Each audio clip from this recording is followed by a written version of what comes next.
주님의 사랑 감사해.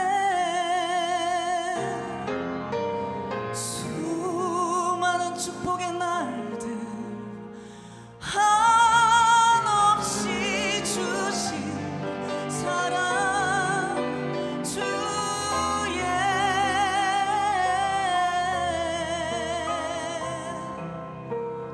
인자하시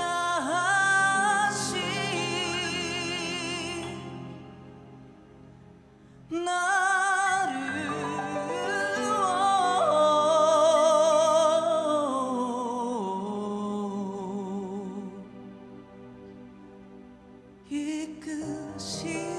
이끄시니 이것이 나의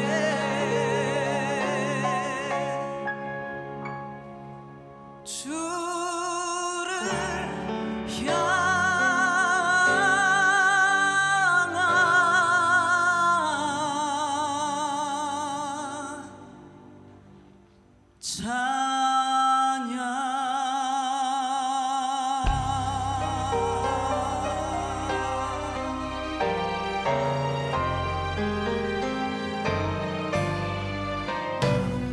For waking me up this morning,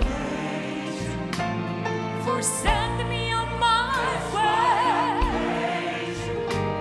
for letting me see the sunshine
사도행전 16장 1절부터 10절 어제의 큐티의 말씀입니다. 우리 같이 일어나서 교독하도록 하겠습니다. 바울이 너베와 루스드라에도 이름에 거기 디모데라 하는 제자가 있으니 그 어머니는 믿는 유대 여자요 아버지는 헬라인이라. 디모데는 루스드라와 이고니온에 있는 형제들에게 칭찬받는 자니 바울이 그를 데리고 떠나고자 할새 그 지역에 있는 유대인으로 말미암아 그를 데려다가 할례를 행하니 이는 그 사람들이 그의 아버지는 헬라인인 줄 다 암이라라. 여러 성으로 다녀갈 때에 예루살렘에 있는 사도와 장로들이 작정한 규례를 그들에게 주어 지키게 하니 이에 여러 교회가 믿음이 더 굳건해지고 수가 날마다 늘어가니라. 성령이 아시아에서 말씀을 전하지 못하게 하시거늘 그들이 부르디아와 갈라디아 땅으로 다녀가 무시 앞에 이르러 비두니아로 가고자 했으되 예수의 영이 허락하지 아니하시는지라. 무시아를 지나 두로아로 내려갔는데 밤에 환상이 바울에게 보이니 마게도냐 사람 하나가 서서 그에게 청하여 이르되 마게도냐로 건너와서 우리를 도우라 하거늘 바울이 그 환상을 보았을 때 우리가 곧 마게도냐로 떠나기를 힘쓰니 이는 하나님이 저 사람들에게 복음을 전하라고 우리를 부르신 줄로 인정함이라. 여러분들, 저는 이 빌립교회를 너무나 좋아합니다. 빌립교회는 계획이 없었던 교회입니다. 사람이 어느 누구도 생각도 못했고 계획도 안 했던 교회입니다. 성령님이 인도하시고 역사한 교회가 빌립교회입니다. 루디아를 통해서 빌립 간소를 통해서 세워진 교회입니다.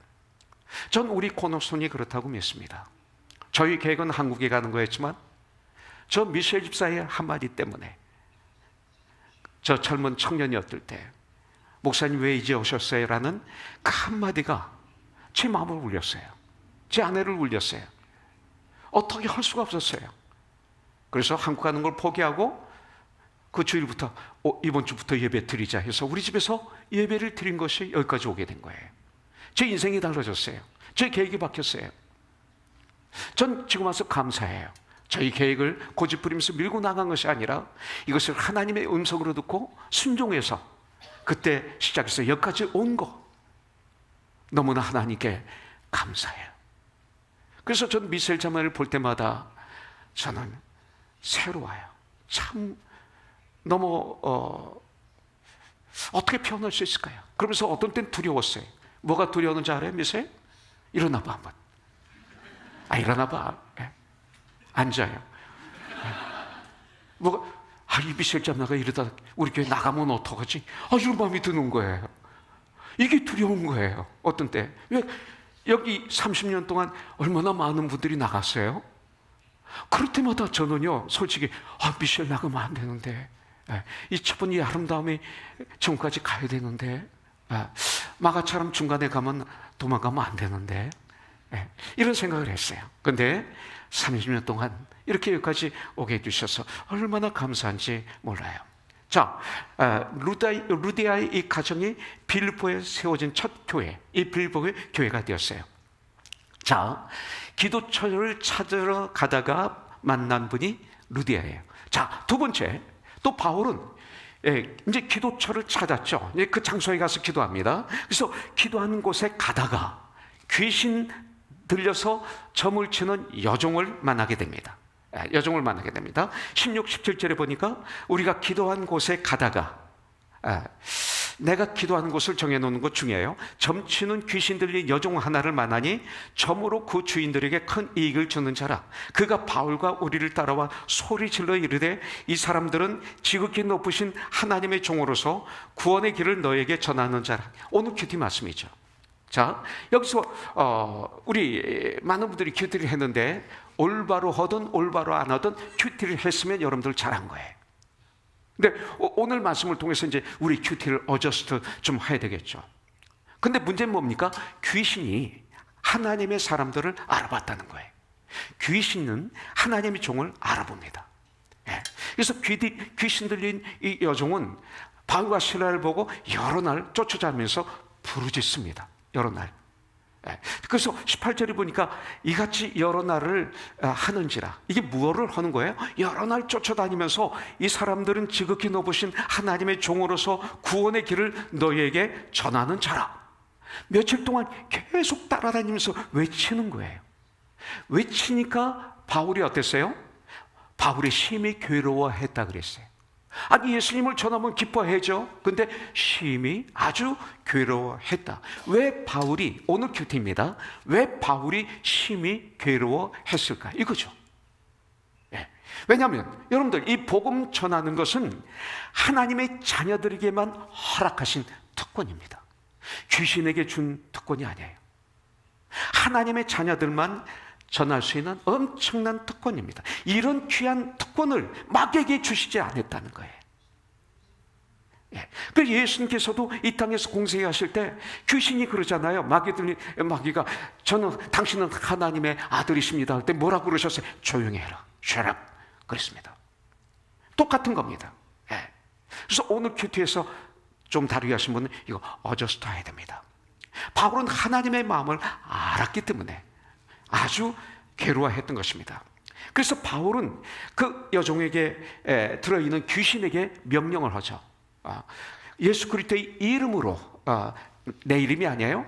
우리는 예수 그리스도의 이름으로 명령한다 하면서 사실은 자기의 능력을 가지고, 내가 잘못 있으면 내 능력을 가지고 성도를 섬기려고 그러고, 내 경험, 내 지식을 가지고 성도를 섬기려고 그러죠. 그런데 바울의 특징이 뭡니까? 내가 예수 그리스도의 이름으로 내가 명하노니, 자, 이름으로 명하노니, 내가 내게 명하노니 그에게서 나오라, 그에게서 나오라, 그에게서 나오라, 이 명령을 하니까 귀신 즉시 그 여자에게서 나옵니다. 귀신이 나가자 그 여종은 정상적인 사람이 된 거예요. 이게 아주 중요한 전환점입니다. 이게 브리치화를 지금 하고 있는 거예요. 정상적인 사람이 된 거예요. 이제 하나님의 딸이 된 거예요. 회복이 된 거예요. 바로 바울은 이것 때문에 유럽에 간 것입니다. 근데 문제는 그 후에 발생했습니다. 귀신 들려 점을 치는 여종을 이용해서 돈을 버는 그 주인들이 이제는 돈을 벌지 못하게 되니까 바울과 실라를 19절부터 21절에 보면 엉뚱한 제목을 뒤집어 씌워서 관원들에게 이 바울과 실라를 고소하는 것입니다. 이게 불행하고 저주처럼 보이죠? 근데 아주 중요한 순간입니다. 지금 자, 고소합니다. 그래서 바울과 실라는 재판도 없이 잡혀가서 옷을 강제로 찢었다 그랬어요. 빨개 벗겼다, 나신이 된 거예요. 그리고 몽둥이로 많이 쳤다 그랬어요. 그리고 깊은 감옥에 가두었다고 성경은 말하고 있어요. 발에는 착고까지 채웠습니다. 한마디로 말씀드려서 바울과 실라는 중죄인이 된 것입니다. 상관들이 옷을 찢어벗기고 완전히 사람 취급을 하지 않은 것입니다. 그리고 매로 치라하여 이렇게 명령합니다. 억울하게 옷을 강제로 찢김당하고 몽둥이로 많이 맞고 또 물 한 모금도 마시지 못한 상태로 깊은 감옥에 가두고 든든히 지키라고 상관은 명령합니다. 바울과 실라는 감옥에 들어갈 만한 잘못이 없었습니다. 바울과 실라는 시민권도 있었습니다. 로마 시민권도 있었습니다. 여러분들, 그들이 한 일이 있다면 죄악 속에서 하나님을 모르고 사는 그 불쌍한 사람들이 이 구원을 위해서 그리스도 예수의 복음을 전한 축복밖에 없습니다. 그리고 귀신을 쫓아내준, 오히려 불쌍한 여인을 구원해준 일밖에 없습니다. 그들을 도와주기 위해서 빌보에 간 거죠. 여러분들, 빌보에 간 이유가 이런 일을 위해서, 그리고 사랑을 주었고, 그리고 도와주었고, 희생했습니다. 여러분들, 우리의 구원자이신 예수님을 개인적으로 소개해서 그들이 죄를 회개하고 예수 믿고 구원받고 영원한 천국에 들어가게 하기 위해서 그들을 돕기 위한 선한 마음으로 도와준 것밖에는 없었다는 것입니다. 그런데 누명을 쓰고, 억울한 누명을 쓰고 억울함을 당하는 것이죠. 바울과 실라가. 그들은 거짓 증인을 세워서, 그리고 거짓 고소장을 만들어서 바울과 실라를 감옥에 집어넣었습니다. 그럼 매를 많이 맞았다고 성경은 말하고 있습니다. 살이 터지고 그 아픈 몸을 가지고 감옥에 들어가 있는 것입니다. 그런데 이 과정을 통해서 놀라운 역사가 이제 일어나는 거죠. 그래서 이런 상황 속에서 바울과 실라가 승리했기 때문에 그 다음에 놀라운 역사가 이제 일어나는 것입니다. 그렇다면 우리도 이 말씀을 왜 우리에게 주셨어요? 너희들도 이렇게 하면 승리할 수 있다 알려주시는 거죠. 우리가 알지만 한번 복습하는 시간을 갖기를 원합니다. 이 바울과 실라 통해서 오늘 우리가 배워야 될 것은 뭡니까? 어려운 일이 있을 때, 어려운 일을 당할 때, 시련당하고 고난당하고 환난을 당했을 때 여러분들 한숨을 쉬고 낙심하고 낙담하고 쓰러져 있는 그 시간에, 쓰러질 수 있는 그 시간에 기도하라는 거예요. 이것은 1000번 만번 얘기해도 부족해요. 아무리 얘기해도 기도 안 하는데 이게 문제죠. 매일 밥을 먹듯이 이건 매일 얘기해야 돼요, 사실은. 그러면 오늘은 지킬 수 있는데 내일 못 지켜요. 기도하라는 거예요, 기도. 여러분들, 주님이 우리에게 주신 특권이 기도 아닙니까? 25절에 보니까 한밤중에 바울과 실라가 기도하고 하나님을 찬송하며 죄수들이 듣더라 그랬습니다. 밤에 저들이, 이들은 정말 깨어있지 않으면 하나님을 원망할 수 있겠죠. 좌절하고 실망하고 쓰러질 수 있죠. 불평할 수 있죠. 저주할 수가 있었죠. 그런 대신에 바울과 실라는 입을 열어 기도했다고 그랬습니다. 하나님을 찬양했다고 그랬습니다. 그런데 이 기도가, 찬양이 얼마나 크면 모든 죄수들이 다 들었다고 성경은 말하고 있습니다. 여러분들, 저들이 한밤중에 기도하고 이렇게 말합니다. 기도가 먼저 나옵니다. 아무리 믿음이 좋아도 그 상황 속에 먼저 찬양하는 사람 아무도 없어요.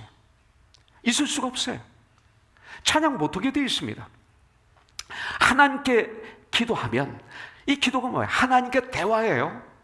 정말 하나님과 대화하면 능력이 우리에게 임하는 것이죠. 힘이 생기는 것이죠. 그럼 찬양이 터지는 것이죠.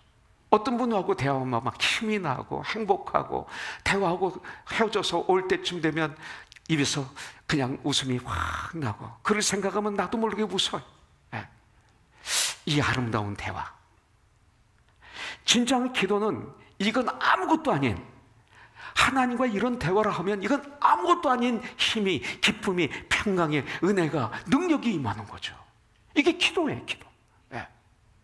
이 기도를 하다 보니까 여러분들, 능력이 생기니까, 힘이 생기니까 그 다음 나오는 것이 찬양이 폭발하는 것입니다. 그렇기 때문에 능력은 어디에 있는가? 바로 기도에 있다, 이렇게 볼 수가 있는 거죠. 이것을 능력이라고 하죠. 그냥 습관적인 기도, 잘못된 기도 말고 진실된 기도. 전 주일날 대표 기도할 때 써가지고 하는 걸 안 좋아해요. 진실로. 좀 틀리면 어때? 좀 못하면 어때? 근데 왜 자꾸 써가지고 하는지 난 이해가 안 돼. 하나님과 대화하는데 왜 써서 해요? 요새 이게 교회의 유행이더라고 보니까. 무슨 포엠 오는 것 같아. 그래가지고 무슨 하나님의 기도를 들어요. 이게 너무 강한가? 나 정말 답답해요. 이게 무슨 대화예요, 대화. 하나님과 대화가 어떻게 그렇게 될 수가 있어요? 다 써가지고 와서 미리, 지금 그때마다 대화가 다른데, 그래서 능력이 없는 거예요. 정말 주님과 대화하면 능력이 있어서 감사가 터지고 은혜가 터져서 찬양이 폭발하는 거죠. 어떤 상황 속에서도 기도하는 사람은 능력이 있는 사람입니다. 비난할 때 같이 비난하고, 욕할 때 같이 욕하고, 남들이 쓰러질 때 같이 쓰러지고, 포기할 때 나도 같이 포기하는 것, 그건 아닙니다. 바로 이때 기도하는 것이죠. 하나님 앞에 먼저 기도했어요. 바울과 실라가 하나님 앞에 먼저 마음을 다 털어놓았을 거예요. 너무 힘듭니다. 주님, 너무나 아픕니다. 너무 괴롭습니다. 다 얘기할 수 있어요. 속에 있는 모든 것을 정직하게 다 하나님께 이야기하는 것. 이렇게 하나님께 구한 사실을 성경 통해서 볼 수 있죠. 이 기도를 통해서 바울과 실라는 능력을 받아서 그 다음 그 마음속에서 우러나오는 진정한 그 감사가 터지는 거죠. 뭐로? 찬양으로 터지는 거죠. 찬양은 감사입니다. 예배입니다. 그래서 야고보서 5장 13절에 보면 너희 중에 고난 당하는 자가 있느냐? 그는 기도할 것이요. 즐거워하는 자가 있느냐? 그는 찬양할지니라. 답이 나왔잖아요. 한숨 쉬는 그 시간에, 실망하고 낭망하는 그 시간에 기도하는 거예요. 오늘 기도하는 거예요. 이 한 주간 우리가 하는 거예요. 우리 마음속에 있는 것을 다 주님께 아뢰세요. 하나님께 ask God, 구하세요. 내가 얼마나 억울한지 이야기하세요. 하나님께 괴로운 짐 주님께 다 올려드리세요. 불공평한 것, 어려운 형편에 취한 것, 모든 것 기도로 하나님께 구하는 거예요. 빌보서 4장 6절부터 7절에 보면 아무것도 염려하지 말고 다만 모든 일에 기도와 간구로 너희 구할 것을 감사함으로 하나님께 아리라. 그리하면 모든 지각에 뛰어나신 하나님께서 하나님의 평강이 그리스도 예수 안에서 너희 마음과 너희 생각을 지켜주시리라고 성경은 우리에게 말씀하고 있어요. 자, 두 번째, 고난당하고 환난당했을 때 우리에게 억울한 일들이 많이 있을 수 있어요. 그때 그럼에도 불구하고 그 사건 속에서도 감사의 조건을 찾아서 찬양을 하세요. 그럼에도 불구하고 우리는 그럴 수가 있습니다. 여러분들, 바울과 실라가 그렇게 고문을 당하고 옷을 강제로 찢김을 당하고 옷 벗김을 당하고 몽둥이로 매를 많이 맞고 감옥에 갇힌 상태에서 이들은 기도하며 찬양을 올려드렸어요. 찬양은 감사하라고 그랬어요. 우리들 좀 힘들더라도, 정말 힘들더라도, 나의 삶 속에 말도 안 되는 일들이 일어났다 하더라도, 내 가정에, 내 직장에, 내 사업처에 내 힘으로 도저히 해결할 수 없는 그런 상황에 처했을 때, 그때 절대 하나님을 원망하지 말고 그 시간에 기도하면 그 다음 감사를 하나님으로부터 성령의 도우심으로 찾게 될 줄 믿습니다. 그러면 하나님을 찬양하게 되는 거예요. 내 영혼에서 찬양이 폭발하는 거죠. 욥기를 보십시오. 욥기 1장 1절을 보면 우스 땅에 사는 욥이라는 사람이 있었는데 그는 정직하고 온전하게 하나님을 경외하며 악에서 떠난 자라고 성경은 말하고 있어요.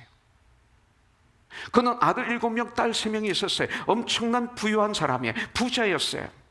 그런데 너무나 억울하게 사탄으로부터 시험에 걸려서 10명의 아들, 딸 하루아침에 다 죽고, 그리고 모든 재산 하루아침에 다 없어지고, 종들도 몇 명만 남고 다 죽고, 그런 상태에서 욥의 부인이 뭐라고 얘기합니까? 욥기 2장 9절에 보니까 그의 아내가 그에게 이르되 당신이 그래도 자기의 온전함을 굳게 지키느냐? 하나님을 원망하고 죽으라. 하나님을 욕하고 죽으라. 이렇게 말하고 있습니다. 여러분들, 그때 욥의 반응은 뭐예요? 2장 10절에 보니까 욥이 말하기를 그대의 말이 한 어리석은 여자의 말 같도다. 우리가 하나님께 복을 받았은즉 화도 받지 아니하겠느냐 하고, 이 모든 일에 욥이 입술로 범죄하지 않고 오히려 머리털을 밀고 결단했다는 거예요. 하나님께 옷을 찢고 정말 통에 회개죠. 잿더미에 앉아서 무릎을 꿇고 두 손을 들고 하나님을 예배드렸더라. 이렇게 말하고 있습니다. 대조되죠? 욥과 같은 부인과 같은 삶을 사는 사람이 있어요. 욥과 같은 삶을 사는 사람도 있습니다. 우리가 욥처럼 신앙생활하면서 이 땅을 살게 된다면 분명히 우리 인생의 42장에 2배의 축복을 하나님으로부터 받게 될 줄 믿습니다.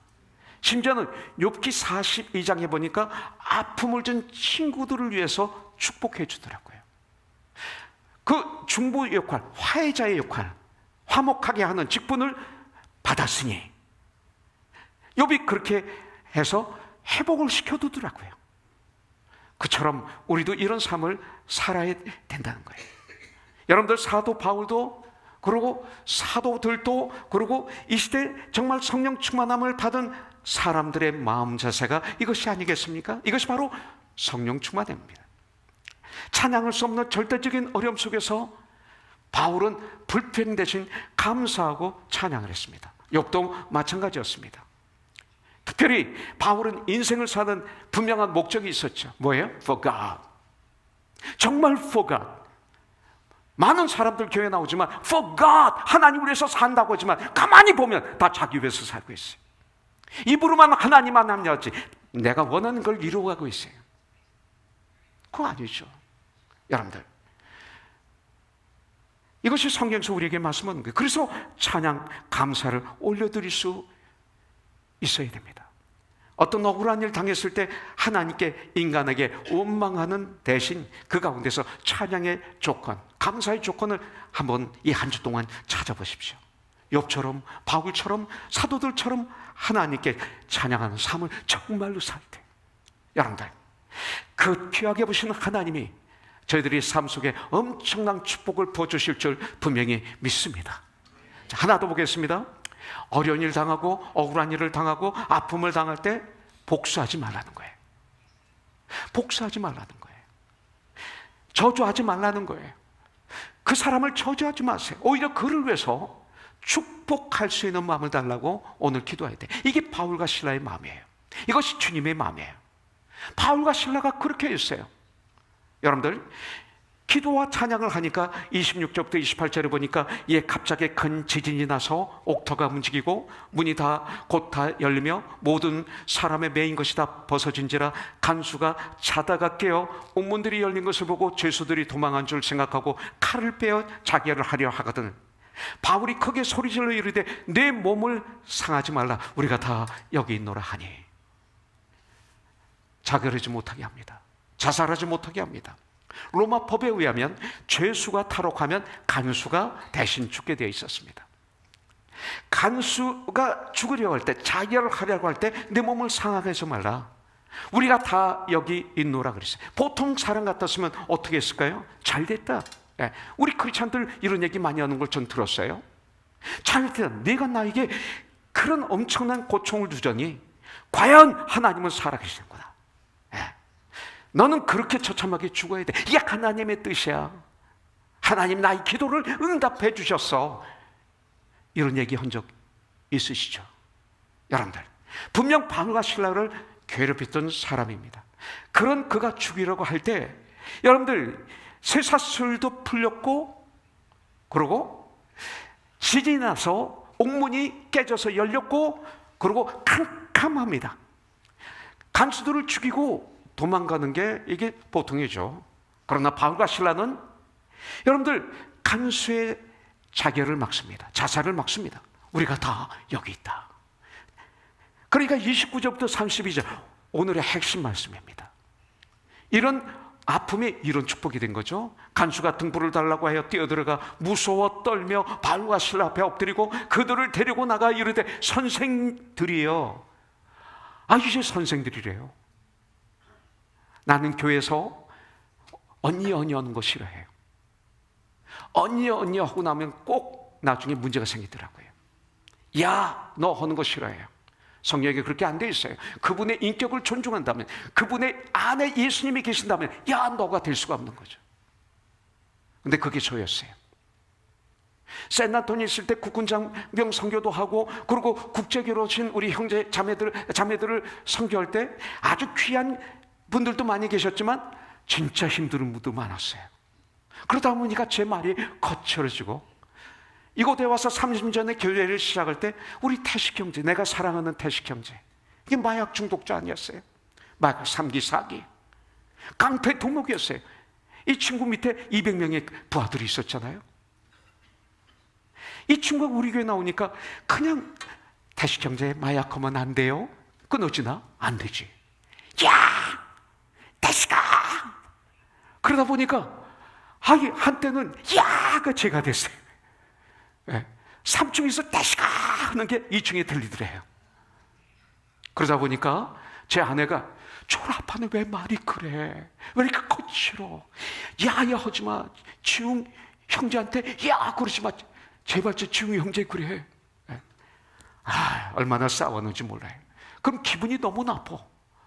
그래서 목사가 이런 사람한테는 이렇게 해야 돼, 이런 사람은 이렇게 해야 돼, 변명하고 별짓을 다 했죠.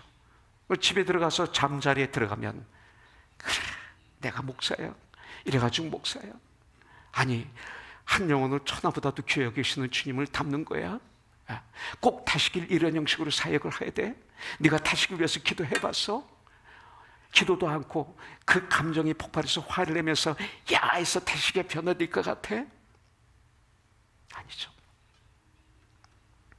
언어 참 중요하죠. 선생들이요, 은혜 받으면 언어가 달라져요. 선생들이요, 내가 어떻게 하여야 구원을 받으리까? 이거예요. 빌립보의 관계 이거예요. 이르되 주 예수를 믿으라. 그러면 너와 내 집이 구원을 받으리라. 이 말을 듣는 거예요. 온 가족에게 복음을 전하니까 간수와 온 가족이 예수 믿고 침례를 받습니다. 그 가정에 아름다운 축복이, 큰 기쁨이 임한 사실을 볼 수가 있습니다. 내가 만약 아픔을 준 자, 고통을 준 자, 억울함을 준 자, 상처를 준 자에게 내가 복수하고 저주하고, 그리고 모세의 율법대로 눈은 눈으로, 칼은 칼로, 여러분들 복수해서 내 마음의 상처가 치유되고, 그리고 기쁨이 다시 돌아오고 평강이 오고 손해가 배상이 된다면 우린 그렇게 해도 돼요. 그런데 그렇게 하면 내가 너무나 괴로워요. 예. 그렇게 하면 손해는 나에게 더 오는 것 우리는 알죠? 이렇게 해서 평강이 없어요. 그때 우리들은 이렇게 기도해야 돼요. 하나님, 예수 그리스도의 심장을, 그 마음을 내게 주시옵소서. 예. 빌립보서 2장 5절, 그리스도의 마음을 저에게 주셔서 주님이 용서해 주신 것처럼 저도 용서하고 잊을 수 있도록, 오히려 도와줄 수 있도록, 축복할 수 있도록 저를 도와주시옵소서. 자, 네 번째, 고난당할 때, 어려움 당할 때 하나님을 찬양할 수 있다면, 여러분들 그 찬양은 기적을 일으키는 힘이 있다는 걸 오늘 우리에게 가르쳐주고 있어요. 기도와 찬양에는 파워가 있어요. 찬양에 어떤 파워가 있어요? 우리가 제일 찬양할 수 없는 여건 속에서, 누가 봐도 불평할 수밖에 없는 그 여건 속에서 우리가 하나님을 찬양하면, 그때 그 찬양은 하나님의 마음을 움직이는 찬양이 되는 거예요. 하나님의 마음이 움직이면 하나님의 능력이 우리에게 임하는 것이죠. 그러면 기적이 일어나는 거예요. 본문에서 일어난 기적이 바로 이것입니다. 성령의 권능을 받으니까 그때서 찬양을 할 수가 있는 거죠. 성령이 임하시면 찬양할 수 있습니다. 그래서 어떻게? 제일 중요한 것, 하나님을 찬양할 때 찬양의 능력이 내 마음속에 임하여서 여러분들 참된 평화를 내가 누릴 수 있습니다. 그 어디나 하늘나라, 초가집도 궁궐도 주님이, 예수님이 계시는 그곳에서는 그 어디나 하늘나라, 이렇게 되는 것이죠. 우리가 하나님을 찬양하는 찬양에는 어떤 파워가 있습니까? 환경을 바꾸는 파워가 있습니다. 사건을 변화시키는 파워가 있습니다. 찬양하고 기도하고 찬양했더니 갑자기 지진이 난 거예요. 지진. 예. 그래서 사람의 힘으로 안 하는, 못하는 것은 자연을 통해서 하나님이 역사하실 때가 너무나 많아요. 옥터가 흔들립니다. 나를 괴롭히는 터가 흔들려 무너질 것입니다. 닫혔던 문이 열립니다. 발에 차고 있던 차고가 바위에서 뽑히면서 모든 사람의 메인 것이 다 벗어집니다. 여러분들, 나만이 아니라 내 주위에 있는 사람들의 발의 차고까지도 다 풀리게 됩니다. 이것이 하나님의 역사예요. 내 삶을 묶어 놓았던 모든 것이 자유롭게 됩니다. 여러분들, 승리하게 되는 것입니다. 기도와 찬양은, 정말 기도와 찬양은 인간들의 마음을 변화시킵니다. 이거예요. 악하고 추한 인간의 마음을 녹여놓는 역사가 있습니다. 억울하게 잡혀있고 채찍에 억울하게 맞고 감옥에 갇힌 사실을 누구보다도 간수는 잘 알고 있었습니다. 그런데 그렇게 기도하고 찬양하니 놀라운 역사가 일어나는 거예요. 어떻게 하면 내가 구원을 받을 수 있습니까? 바로 이것입니다. 이제 바울과 실라가 고난을 받았던 그 열매가 드디어 열리는 것입니다. 왜 고난 받았어요? 왜 매를 맞았어요? 왜 그런 수모를 당했어요? 바로 이 일 때문에 아닙니까? 어떻게 하면 구원을 받을 수 있습니까? 주 예수를 믿으라. 그러면 너와 내 집이 구원을 얻으리라. 여러분들 34절에 보니까 그와 온 집안이 하나님을 믿음으로 크게 기뻐하더라. 이렇게 말하고 있어요. 참 기쁨은 오직 예수 안에 있는데, 그동안에 우리는 이 기쁨을 찾기 위해서 엉뚱한 곳에서 얼마나 허우적거리고 살고 있었습니까? 이 기쁨은 예수 안에 있는데, 여러분들 몽둥이로 자기가 때렸던 바울을 데려다가 올리브 기름으로 닦아주고 발라주고 그리고 씻어주고 그리고 회개하며 그 앞에 마음으로 무릎을 꿇는 모습을 봤을 때, 이것은 고통 중에 기도하고 찬양하는 것만 가지고 일어나는 위대한 능력입니다. 왜 찬양에 이런 파가 있어요? 시편 22편 3절에 보니까 이스라엘의 찬송 중에 거하시는, 찬송이 우리 하나님의 집이에요. 방이에요. 여호와 하나님은 거룩하시다. 이사야서 43장 21절에 보니까 내가 이 백성을 창조한 이유는 나를 찬송하게 하려 함이라. 그래서 능력이 임하는 거예요. 이런 능력이 임하는 거예요. 찬양할 수 없는 상황 속에서 찬양할 수 있는 것, 이것이 바로 성령 충만한 삶인 줄 분명히 믿습니다. 바울이 빌보에 들어가 행한 모든 것을 간수는 누구보다도 정확하게 확실하게 보면서 처음에는 무시했죠. 처음에는 무시하다가 점점 바울의 삶에 참 제사하는 그 모습을 보면서 감동을 받았다고 난 믿습니다. 바울과 실라의 관계를 보면서 이 시대 목사와 부목사 사이의 관계가 난 너무나 아파요. 어떤 교회는 원수 같아. 네.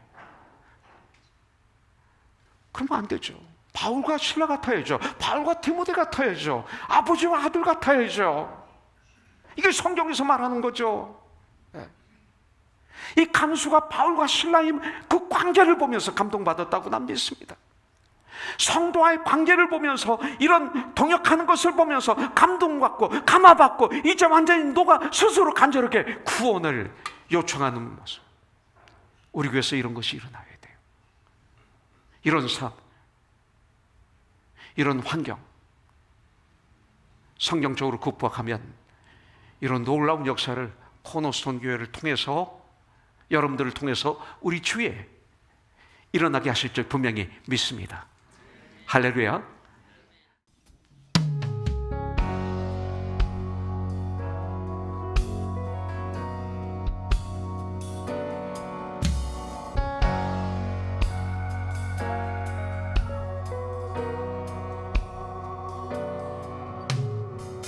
주의 복음은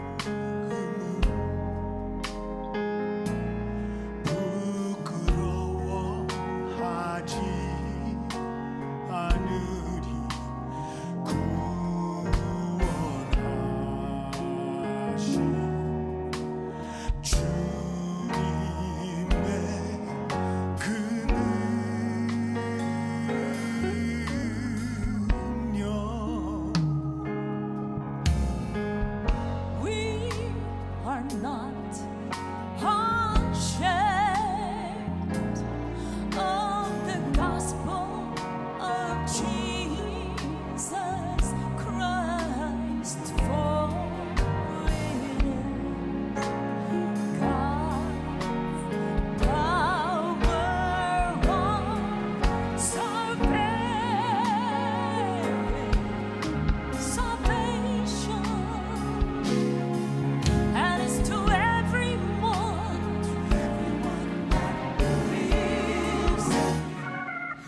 주님을 찬양합니다. 너무나 감사합니다.